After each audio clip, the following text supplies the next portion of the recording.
الحمد لله رب العالمين،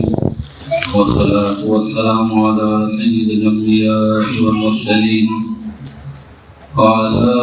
آله الطيبين وأصحابه الطاهرين ومن تبعهم بإحسان إلى يوم الدين. أما بعد،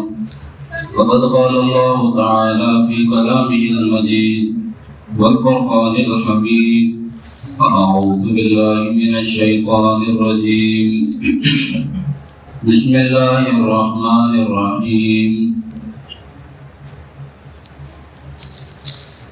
ومن يقتل مؤمنا متعمدا فجزاؤه جهنم خالدا فيها.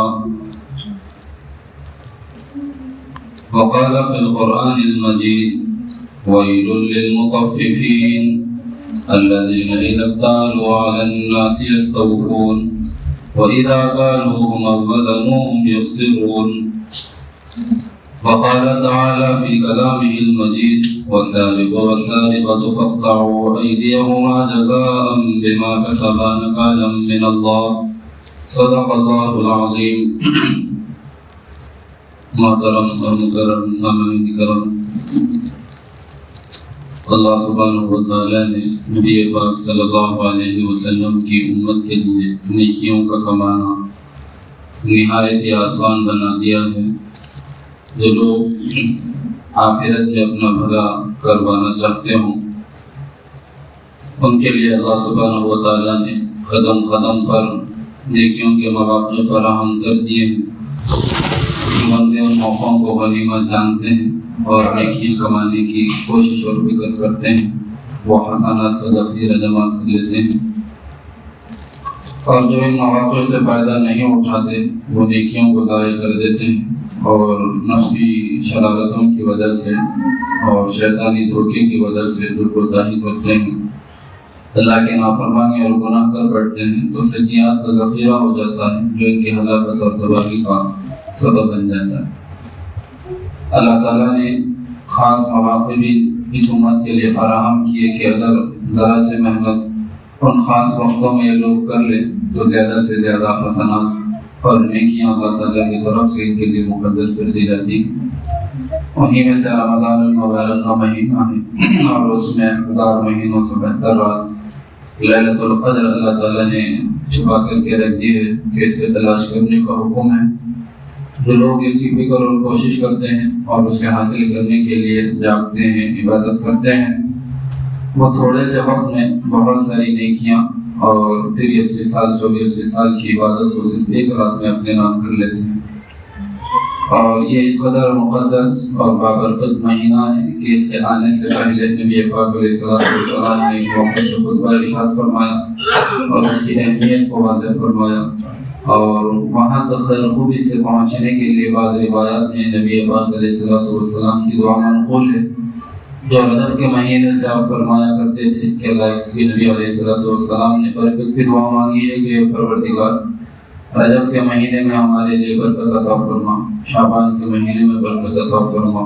اور خیر اور خوبی کے ساتھ رمضان المبارک تک ہم کو پہنچائیے۔ تو نیکیوں کے کمانے کا شوق اور اس کی ترغیب حضور کریم صلی اللہ علیہ وسلم نے اپنے اعمال کے ذریعے سے دلائی ہے، اور قیامت تک آنے والے انسانوں کے لیے حضور کریم صلی اللہ علیہ وسلم کا اسوہ، آپ کا طریقہ اور آپ کی زندگی اللہ سبحانہ و تعالیٰ نے بہترین نمونہ بیان فرمائی ہے کہ لقد کان لکم فی رسول اللہ اسوۃ حسنہ، کہ حضور کریم صلی اللہ علیہ وسلم کی زندگی میں تمہارے لیے بہترین نمونہ ہے۔ تو آپ علیہ السلام کا ان مواقع کی تلاش میں رہنا اور ان کا استقبال کرنا اور ان کی قدردانی کی تعریف دینا اور اس میں خود اپنے عمل کو بدل دینا، نیکیوں کی طرف زیادہ مصروف اور مشغول ہو جانا، یہ امت کو سبق دیتا ہے کہ ان مواقع کو غنیمت جانے اور حضور کریم علیہ السلام کی زندگی کو اللہ نے بہترین نمونہ بنا کر ویسے بھی ہمارے لیے ساری زندگی نیکیاں کمانے کا طریقہ اللہ نے آسان بنا دیا ہے۔ نیکیوں کو صرف عبادات تک اللہ تعالیٰ نے محدود نہیں فرمایا ہے، بلکہ نبی پاک علیہ السلام کی زندگی اللہ تعالیٰ نے ہمارے لیے نیکیوں کا معیار بنائی ہے کہ حضور کریم علیہ السلام جو عمل کریں اور اس میں ظاہر سی بات ہے بحیثیت انسان آپ نے انسانی تقاضے بھی پورے فرمائے ہیں، تو انسان ہونے کے اعتبار سے بھی اپنی ذاتی ضروریات کے پورا کرنے میں بھی حضور کریم علیہ السلام نے جو طریقہ اپنایا ہے، بندہ بھی اور نبی پاک علیہ السلام کا امتی یہ بھی اپنی ضروریات کو ضرور پورا کرے گا، اس لیے کہ انسان ہونے کے ناطے ضروریات لگی ہیں تو ان کو تو پورا کرنا لازم اور ضروری ہے ہی، لیکن اس ضروریات کے پورا کرنے میں اگر طریقہ حضور کریم علیہ السلام کا اپنا لیتا ہے تو پھر اسی کے اوپر اللہ تعالیٰ اس کے لیے نیکیاں لکھ دیتے ہیں، ثواب اسے مل جاتا ہے۔ کھانا ہر انسان کی ضرورت ہے، سونا ہر انسان کی ضرورت ہے، لباس پہننا ہر انسان کی ضرورت ہے، چپل کا تک پہننا ہر انسان کی ضرورت ہے، سواری پر سوار ہر انسان ہوتا ہے، تو یہ انسانی ضروریات ہے جو ہر انسان پوری کرتا ہے۔ لیکن اگر اس کے اندر اپنی نیت کی تھوڑا سا انسان تصحیح کر لے اور اپنی نیت کو بنائے اور ارادے کے ساتھ کہ میں حضور کریم علیہ السلام کے طریقے پر عمل کرتا ہوں، یہ نبی پاک علیہ السلام کا طریقہ ہے، اس وجہ سے میں اپنی اس ضرورت کو اس طریقے پر پورا کرتا ہوں، صرف اس کے دل کے ارادے اور نیت کے بدل جانے سے اس کی ضرورت تو پوری ہوگی ہی، ساتھ میں اللہ تعالیٰ اس کے نام اعمال میں نیکی کو لکھ دیتے ہیں، حسنات کا اللہ تعالیٰ انبار اس کے نام اعمال میں لگا دیتے ہیں اس کی نیت کی تصحیح کی وجہ سے۔ تو ہر زندگی کے ہر عمل میں، ہر شعبے میں انسان نبی پاک علیہ السلام کی تعلیم اور حضور کریم علیہ السلام کے طریقے پر عمل کرے جب کبھی بھی جس کسی بھی کام کے کرنے کا موقع آیا ہو۔ اسی وجہ سے چند باتیں آپ کے سامنے رکھی گئی تھی کہ انسان انفرادی طور پر اپنی زندگی کو دیکھے، جس معاشرے میں رہتا ہے، جس گھر میں رہتا ہے، اور جن لوگوں کے ساتھ اس کا اٹھنا بیٹھنا ہے، اور جن لوگوں کے ساتھ اللہ تعالیٰ نے اسے رشتہ داریوں میں جوڑا ہے، ان تمام کے حقوق کی رعایت کرے اور ان کے ساتھ تعلقات کے برتنے میں جو تعلیمات اللہ تعالیٰ کی طرف سے حضور کریم علیہ السلام کی طرف سے دی گئی ہیں ان کا اپنانے والا اور ان کا پورا کرنے والا بنے گا تو اللہ تعالیٰ کی طرف سے اس کے لیے خیر بھی مقدر ہوگا اور اس کے نام اعمال میں حسنات بھی لکھی جائیں گی، نیکیاں بھی لکھی جائیں گی۔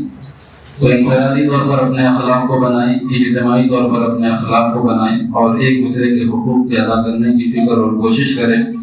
اور اس سلسلے میں یہ بات کہی گئی تھی کہ بیوی کا جو اللہ تعالیٰ نے اس کے اوپر عائد کیا ہے کہ کس طرح سے اس رشتے کو برقرار رکھا جائے اور کبھی ناگہانی صورتیں پیش آ جائیں اور علیحدگی کی صورت پیش آ جائے تو علیحدگی کے اختیار کرنے کا کیا طریقہ اسلام میں سکھایا گیا ہے، وہ طریقہ آپ کے سامنے رکھا گیا۔ اور پھر اس کے بعد زندگی چل ہی رہی ہو تو ایسا تو بہت ہی کم ہوتا ہے کہ دونوں بالکل ہی ایک ساتھ مرتے ہوں، اس لیے کہ ہر کسی کی زندگی کا وقت اللہ تعالیٰ نے الگ الگ طے کیا ہوا ہے، تو کسی کو موت پہلے آئے گی، کسی کو بعد میں آئے گی۔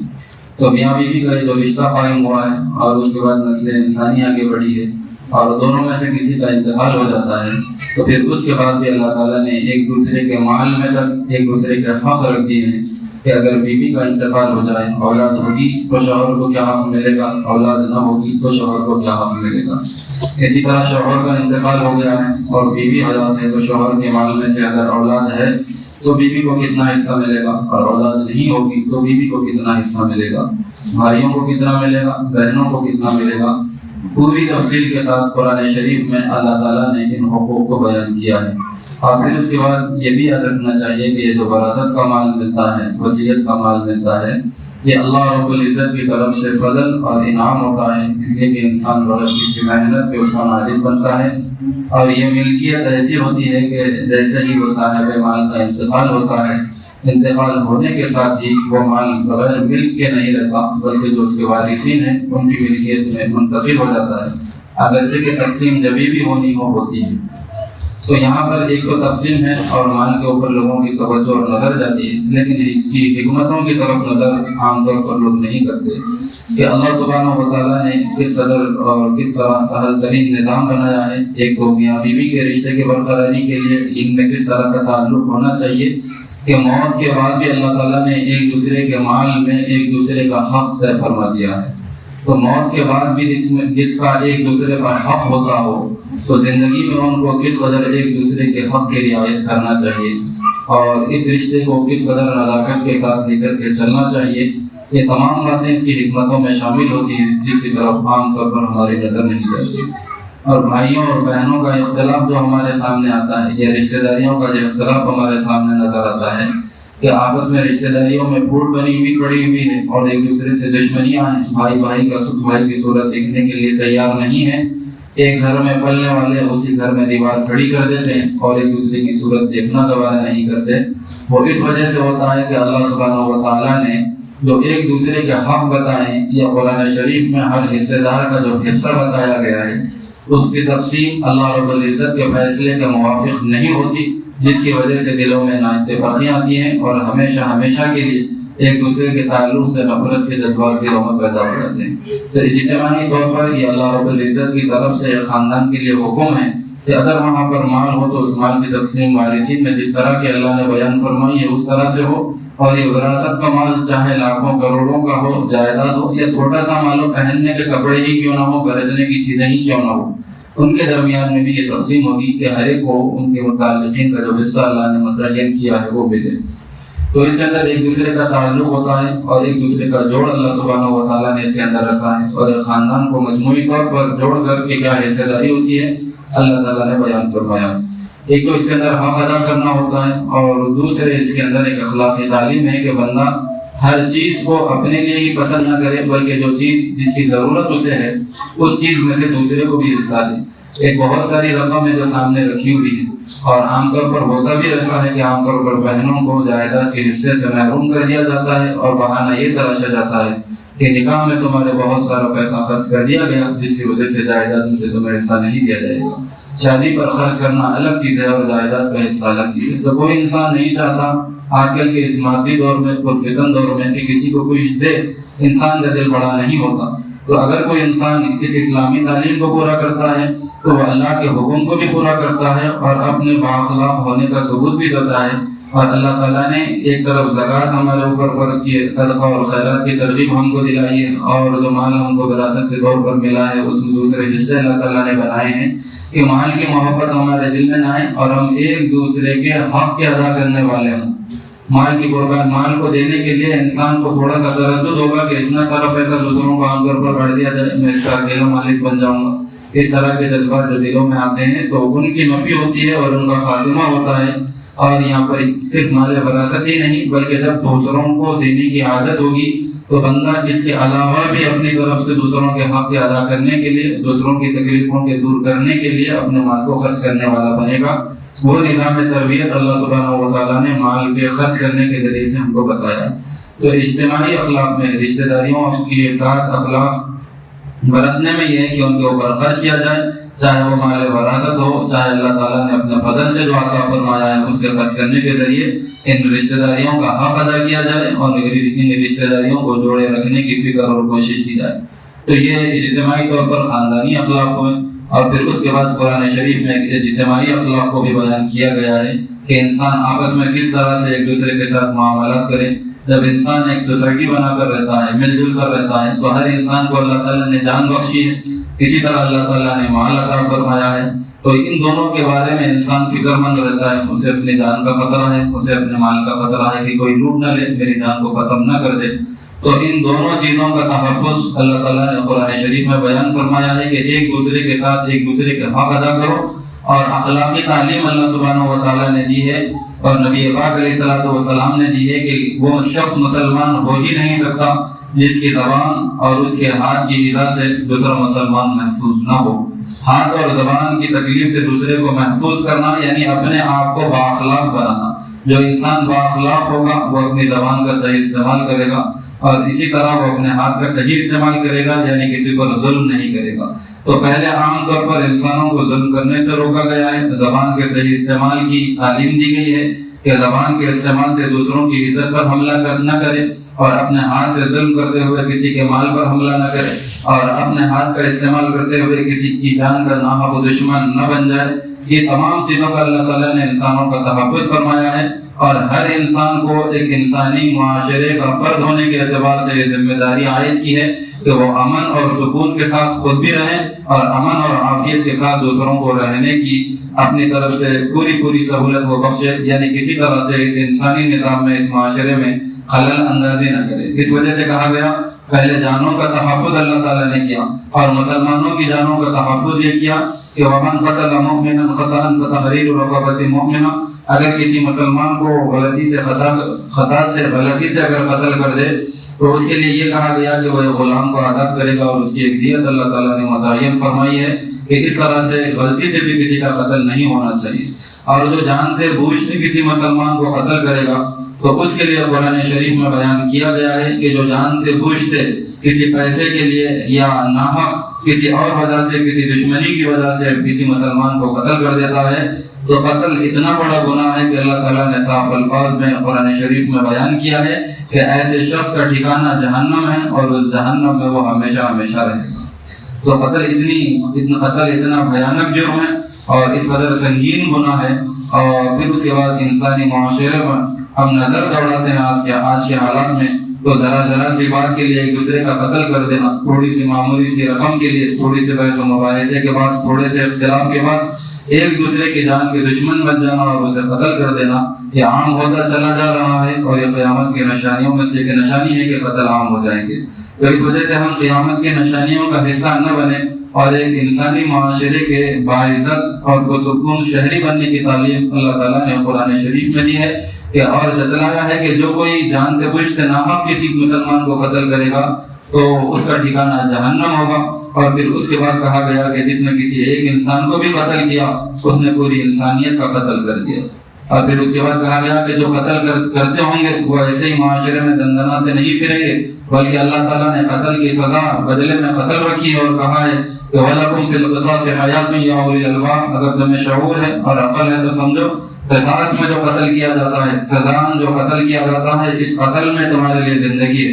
اگر سزا میں قتل نہ کیا جائے تو یہ قاتل اس کو اور شرم ملے گی، اور ایک گناہ کے بعد وہ دوسرے گناہ پر آمادہ ہوگا، ایک قتل کے بعد وہ دوسرے قتل پر آمادہ ہوگا، اور جب اس کو سزا نہیں ملے گی تو اس کو دیکھ کر دوسرے اور مجرمین شہ پائیں گے، اور انسانی معاشرے کا سکون غارت ہو جائے گا، اور لوگوں کی زندگیوں کی کوئی گارنٹی نہیں دی جا سکے گی کہ وہ محفوظ ہیں۔ تو اس وجہ سے اللہ تعالیٰ نے زندگیوں کی حفاظت کا بندوبست فرمایا اور آخرت کی سزائیں سنائی، اور دنیا میں جرم پر جو سزا دی جانی چاہیے وہ اللہ تعالیٰ نے قرآن شریف میں بیان کی۔ اس کے بعد دوسری چیز ہے انسان کا مال، اس کا تحفظ اللہ تعالیٰ نے کیا ہے کہ انسان کا مال بغیر اس کی مرضی کے استعمال نہ کیا جائے، اور اس کا تحفظ اس طور پر کیا کہ وَالسَّارِقُ وَالسَّارِقَةُ فَاقْطَعُوا أَيْدِيَهُمَا جَزَاءً بِمَا كَسَبَا نَكَالًا مِّنَ اللَّهِ، اور دوسری جگہ بیان کیا گیا وَيْلٌ لِّلْمُطَفِّفِينَ الذين اذا كالوا على الناس يستوفون واذا كالوهم او وزنوهم يخسرون، یعنی انسان کا، ایک مسلمان کا جو مال ہے بغیر اس کی کوئی چیزی کا استعمال نہ کیا جائے، اور انسان کے مال کو خطرہ ہوتا ہے اس طور پر یا تو اس کی لاعلمی کے ساتھ اس کا مال ہڑپ لیا جائے، یا اس پر زور و زبردستی کر اس کا مال ہڑپ لیا جائے، یا اسے دھوکہ دے کر اس کا مال ہڑپ لیا جائے۔ تو ان تینوں صورتوں کی اللہ سبحانہ و تعالیٰ نے برائی بیان کی ہے اور ان سے روکا ہے اور ان کی سزائیں بیان کی ہیں۔ وہی پہلے اللہ تعالیٰ نے بیان کیا کہ اگر اس کی لاعلمی کے ساتھ اس کا مال چوری کر لیا جائے تو اللہ تعالیٰ نے کہا کہ جو چور ہوگا، چاہے مذکر ہو، چاہے مؤنث ہو، چاہے مرد ہو، چاہے عورت ہو، تو اس چوری کے بدلے میں ان کا ہاتھ کاٹا جائے گا۔ ہمیں دیکھنے میں بہت معمولی جرم لگتا ہے اور سزا اس کی بڑی سخت لگتی ہے، جس کی وجہ سے غیر اس کے اوپر اعتراض بھی کرتے ہیں، لیکن یاد رکھنا چاہیے کہ اللہ سبحانہ و تعالیٰ کا حکم ہے، اور اللہ نے انسانوں کو پیدا کیا ہے، ان کے نفسیات سے، ان کے عمل سے اللہ سبحانہ و تعالیٰ بہتر طور پر واقف ہے، اور اللہ نے یہ حکم دیا ہے۔ اور کسی ایک شخص کو سزا دینا مقصود نہیں ہوتا ہے، اجتماعی نظام میں پورے انسانی معاشرے کی بھلائی اللہ سبحانہ و تعالیٰ پیش نظر رکھ کر اس سزا کا حکم صادر فرماتے ہیں کہ اگر کسی انسان کے مال کا تحفظ نہ کیا جائے تو یہ چوری کرنے والے لوگ ایک جرم کے بعد دوسرے جرم پر آمادہ ہوں گے، اور جب ایک دوسرے کے مال محفوظ نہ ہو تو اس معاشرے میں امن کسی طور پر بھی وجود میں نہیں آ سکتا، اور ایک دوسرے کی عزت کا پاس و لحاظ نہیں کیا جا سکے گا،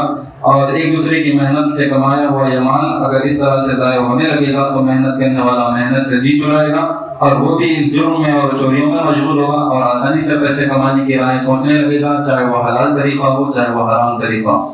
اس وجہ سے کہا گیا کہ جو چوری کر لیتے ہوں، مذکر ہو یا مؤنث، مرد ہو یا عورت، ان کا ہاتھ کاٹ دیا جائے، اور یہ اسلامی حکومت جہاں پر نافذ ہو تو یہ ذمہ داروں کا، حکومت کا کام ہوگا کہ وہ ان سزاؤں کو نافذ کرے گی۔ اسی طرح قتل کا بدلہ، جو قتل اللہ سبحانہ و تعالیٰ نے قرآن شریف میں بیان کیا ہے، عام انسانوں کی اس کی اجازت نہیں ہے کہ قاتل کو پکڑ کر قتل کر دیں، بلکہ جہاں پر اسلامی حکومت ہوگی تو حکومت اور جو عدالتی نظام ہوگا وہ اس کے جرم کو ثابت ہو جانے کے بعد قتل کرے گا۔ اسی طرح ہاتھ بھی اسی وقت ہاتھ کاٹا جائے گا جبکہ اس کا جرم ثابت ہو اور ایک عدالتی کارروائی سے اس پوری چیز کو گزارا جائے گا۔ اور پھر اس کے بعد جو مال کا تحفظ کیا گیا ہے کہ ڈاکوؤں کی برائی بیان کی گئی ہے کہ جو زور اور زبردستی چور تو لا علمی میں چوری کے ساتھ دوسروں کا مال ہڑپ کر لیتا ہے، اور جو ڈاکو ہوتے ہیں وہ زور و زبردستی کرتے ہوئے ڈراتے ہوئے مال کو ہڑپ لیتے ہیں، تو ان کی سزا بھی قریب قریب یہی بیان کی گئی، اور وقت کے ذمہ داروں پر یہ چھوڑ دیا گیا کہ جو بڑی سے بڑی سزا ان کو دی جا سکتی ہو اسی طرح کی ان کو سزا دی جائے تاکہ لوگوں کا مال ہڑپنے سے باز آ جائے۔ اگر جان کے دشمن ہوتے ہوں تو اور بھی زیادہ سخت سزا ان کو دی جائے گی، اگر جان کے دشمن نہ ہوتے ہوں صرف مال چھین لیتے ہوں تو ان کی سزا میں کچھ تخفیف اگر حاکم وقت چاہے گا تو کر سکے گا۔ اور پھر اس کے بعد ایک تیسری شکل جو معاشرے میں بہت ہی زیادہ عام ہو چلی ہے، اور وہ یہ ہے کہ دھوکے کے ساتھ کسی کا مال ہڑپ لیا جائے۔ اس کو بھی قرآن شریف میں بیان کیا گیا کہ دھوکے سے بھی کسی مسلمان کا مال نہ لیا جائے، اور عام طور پر ناپتول میں کمی کرنا یہ دھوکہ ہے، یا کسی ایک خود انسان کسی چیز کا مالک نہ ہو اور اپنے آپ کو مالک ظاہر کر کر وہ چیز بیچ دے۔ کسی دوسرے کی زمین ہے اس نے کسی کو بیچ دیا، یا خود کی زمین ہے ایک کو بیچنے کے بعد دوسرے کو بیچ دیا، مثال کے طور پر ایک چیز سامنے رکھی گئی۔ یہ تمام دھوکے کی شکلیں اور صورتیں ہیں، اور کسی مسلمان کا مال ہتھیا لینا، ہڑپ کر جانا دھوکے کے ساتھ یہ بھی بڑا گناہ ہے، اور پچھلی قوموں میں اس کے اوپر اللہ سبحانہ و تعالیٰ نے عذاب نازل فرمایا ہے کہ جو ناپتول میں کمی کیا کرتے تھے حضرت شعیب علیہ السلام کی قوم، ان کے اوپر آسمانی عذاب آیا ہے اس وجہ سے کہ ناپتول میں لوگوں کا حق مار لیا کرتے تھے۔ تو یہ معمولی جرم نہیں ہے بلکہ اللہ تعالیٰ کا عذاب اس پر نازل ہوا ہے، اور انسانی معاشرے میں امن، سکون اور عافیت اور ایک بااخلاق معاشرہ اسی وقت وجود میں آ سکتا ہے جب جانوں کا تحفظ ہو اور مالوں کا تحفظ ہو۔ اور اللہ سبحانہ و تعالیٰ نے دھوکہ دینے سے منع کیا، نبی پاک علیہ السلام نے دھوکہ دینے سے منع کیا، اور سخت ترین وعید حضور کریم علیہ السلام نے بیان فرمائی اور کہا کہ من غش فلیس منا، جو دھوکہ دے وہ ہم میں سے نہیں ہے، یعنی مجھ سے اس کا کوئی تعلق نہیں ہے، اسلام سے اس کا کوئی تعلق نہیں ہے جو دھوکہ دیتا ہے۔ ویل للمطففین، اللہ سبحانہ و تعالیٰ نے قرآن شریف میں بیان کیا ہے، تباہی ہے، بربادی ہے، ہلاکت ہے، جہنم کی وادی ویل ہے ان لوگوں کے لیے جو ناپ تول میں کمی کرتے ہیں، یعنی لوگوں کو دھوکہ دیتے ہیں اور دھوکے کے ذریعے سے لوگوں کا مال ہڑپ کر جاتے ہیں، اور جب لوگوں سے مال وصول کرتے ہیں تو اپنا پورا حق جدا کر لیتے ہیں، اور جب لوگوں کو دیتے ہیں تو ان کے مال میں کمی کر دیتے ہیں، اور جس کا عام الفاظ میں ڈنڈی مارنا کہا جاتا ہے، اس طرح سے ان کا مال ہڑپ کر جا کر انہیں مان دیتے ہیں۔ تو اللہ سبحانہ و تعالیٰ نے قرآن شریف میں اور نبی پاک علیہ السلام نے احادیث شریفہ میں انسانوں کے جان اور ان کے مال کا تحفظ کیا ہے، اور یہ حق اور یہ تعلیم ارشاد فرمائی ہے جو بندے اور جس معاشرے میں ان تعلیمات پر عمل کیا جاتا ہے وہاں پر امن، سکون اور عافیت میسر آتی ہے، اور اللہ کا حکم نبی پاک علیہ السلام کی تعلیم سمجھ کر اگر ایک دوسرے کے جانوں کا احترام کریں اور ایک دوسرے کے مال کا تحفظ کریں، ایک دوسرے پر ظلم نہ کریں، ایک دوسرے کی عزتوں کا خیال رکھیں، ایک دوسرے کی عزتیں نہ اچھالیں، اور ان تمام کے پیچھے مقصد اور نیت یہ ہو کہ اللہ سبحانہ و تعالیٰ نے اس کا حکم دیا ہے، حضور کریم علیہ السلام نے اس کی تعلیم دی ہے، اور مسلمان ہونے کی حیثیت سے یہ میری ذمہ داری ہے۔ تو بندہ ویسے بھی دنیاوی جرمانوں سے ڈر کر، یہ دنیاوی سزاؤں سے ڈر کر ان تمام گناہوں سے اپنے آپ کو بچانے کی کوشش کرتا ہے، لیکن اللہ اور اس کے رسول علیہ السلام کی اطاعت گزاری کا جذبہ دل میں ہے اور نیت یہ ہوگی تو اللہ سبحانہ و تعالیٰ امن اور عافیت بھی مقدر فرمائیں گے۔ اور ایسے شخص کے لیے جس کا ذہن گناہوں کی طرف راغب ہو رہا ہے اور جس کا ذہن ظلم کی طرف راغب ہو رہا ہے، وہ اللہ اور اس کے رسول علیہ السلام کی اطاعت گزاری کے جذبے کے ساتھ رک جاتا ہے تو اللہ تعالیٰ اس کے لیے ثواب بھی مقدر فرماتے ہیں، اور جس پریشانی کے تحت وہ جرم کا ارتکاب کرنے جا رہا ہو اللہ تعالیٰ اس کی نیت کی درستگی کی وجہ سے اور اس کے عمل صالح کے اختیار کرنے کی وجہ سے اس مجبوری کو اور اس پریشانی کو بھی دور فرمائیں گے۔ اور پھر اس کے بعد سارا معاشرہ اگر ان تعلیمات پر عمل کیا جائے تو امن کا گہوارہ بن کر جنت کا نمونہ بن سکتا ہے۔ اللہ تعالیٰ سے دعا ان تمام کو علم صحیح اور عمل صالح کی توفیق نصیب فرمائیں۔ آمین۔ وآخر دعوانا الحمد للہ رب العالمین۔